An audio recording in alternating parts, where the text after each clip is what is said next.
Big Brother is taken to the highways. Police license plate readers now watch everywhere you drive. These roadside cameras track you so well that police can even predict where you'll go. As Dale Hurd shows us, this data is not only collected and stored, sometimes it's abused. There are more than 94,000 across the U.S., and the number is growing daily. In some locales, several of these ALPRs, or automatic license plate readers, can sit within just a mile of roadway. They capture your car's location, make, model, color, any dents, and even bumper stickers, and can turn them into searchable data points. They're also mounted on police squad cars. The license plate reader went off on it and said it was a driver's license restraint. So it looks like on here, so she has a suspended driver's license. It hits on a license plate, it'll pop up. It's a pretty successful system. It's pretty easy to use. It can just kind of run in the background. Police say license plate readers help them solve crimes. However, they can also be used to build a database about you, recording where you live, work, go to church, or even which political rallies you might attend. Smile, because these cameras can even capture who's driving.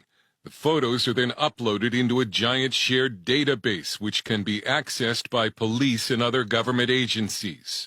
It's estimated license plate scans now reach hundreds of billions each year.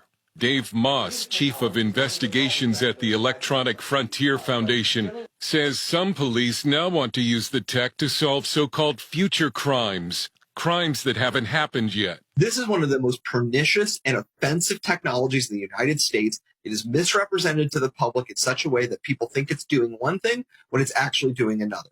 Robert Frommer, an attorney with the Institute for Justice, calls license plate readers a clear violation of the Fourth Amendment protection against unreasonable searches and seizures. This technology is not just about taking pictures of license plates. It's about the back-end AI database being able to take all that data, make deep insights about our past movements, and even predict where we're going to go next. If you care about civil liberties, this would all be bad enough. But it gets worse. The license plate readers can also be hacked pretty easily. You can press a button a few times on the back of these cameras and within a few minutes turn them into your own personal spy device or malware host or honeypot that steals people's login credentials or a cryptocurrency miner, whatever you want. Tech blogger Ben Jordan also found license plate reader data for sale on the dark web. Some police officers have also been caught using stored data to stalk people. So we've seen dozens of cases of law enforcement officers abusing the system to stalk their exes, to look up stuff on women they're attracted to go after their, neighbors or people they have it out for. I mean, it's a particularly tempting system because it's, with, millions of searches coming through in a given month, it's very hard for a law enforcement agency to verify that each one is legitimate. The largest maker of license plate readers by far is a company called Flock Safety. An open records request by a Dunwoody, Georgia resident shows that Flock employees used local cameras to view fitness studios, a pool, a gymnastics area, and areas involving children. In an email to CBN News, Flock stated it would respectfully decline an interview, but has stated publicly the employees accessed a camera network with the city's explicit permission as part of their job. There's now about one camera for every 3,400 Americans, and anger over the plate readers has led to a wave of vandalism across the country. In a crime alert tonight, the Springfield Police Department is working to identify the suspects who cut down 3 Flock camera poles recently. Flock defends the constitutionality of the technology, saying courts have long held that license plates observed in public are not private information. Me looking at seeing your license plate as you drive by one time is qualitatively different than what Flock does, which is capture your vehicle plate over and over again to create a pervasive, persistent record of your movements. If I did that to you, you'd call it stalking, and you'd be right. Flock has also claimed its technology cannot be used to create so-called heat maps of a person's activities, showing patterns in their movements. And yet the city of Oshkosh, Wisconsin, canceled its contract with Flock recently after a company employee admitted the software does create a heat map. Flock maintains its technology helps solve 700,000 crimes per year. However, it also makes mistakes. This badge cam footage shows North Carolina police arresting an innocent second-grade school teacher that the system identified as a dangerous criminal.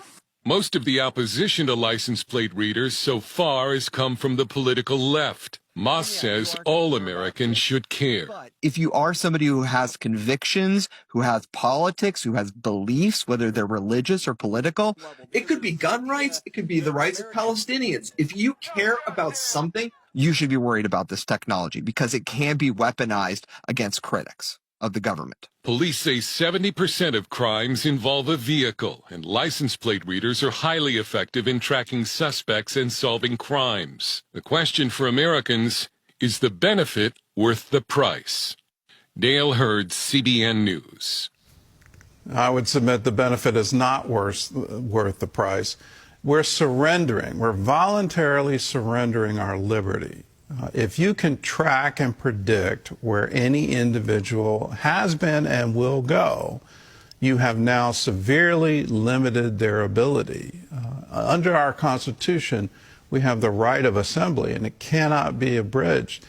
Are these new surveillance technologies actually abridging it? Because we're now afraid to go to certain areas because we know we'll be recorded there. It's only been 100 years, less than 100 years, since the Social Security Administration came into being.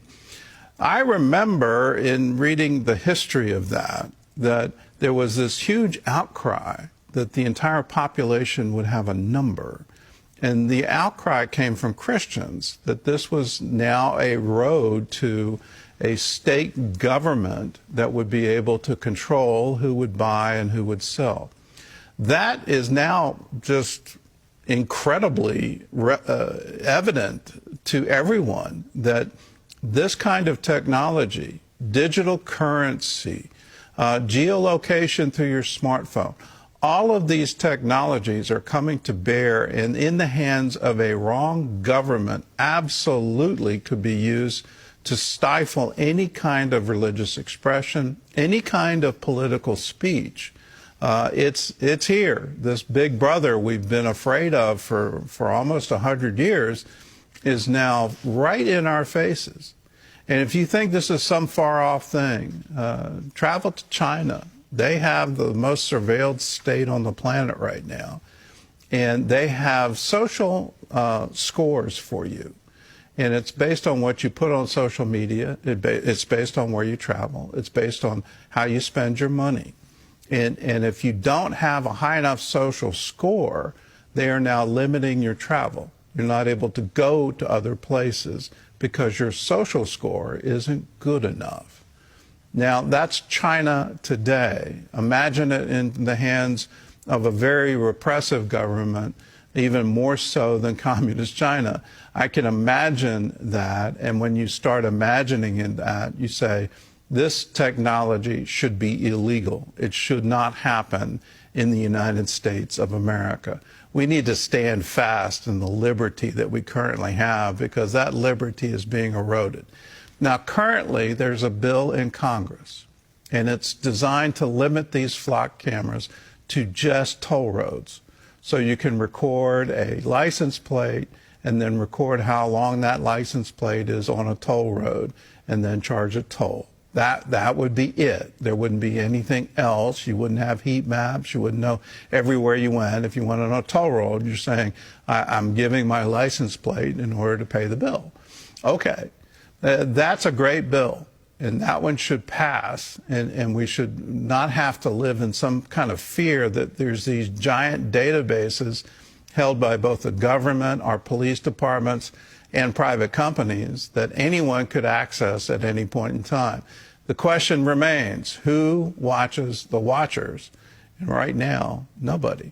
So let's make sure they can't watch us. Imagine opening your inbox each morning and finding exactly what you need to know, clearly, concisely, and from a perspective you trust. Well, that's CBN News Quick Start, a free weekday email delivering national, international, and faith-based news at 7 a.m. Eastern Time. No clutter, just clarity.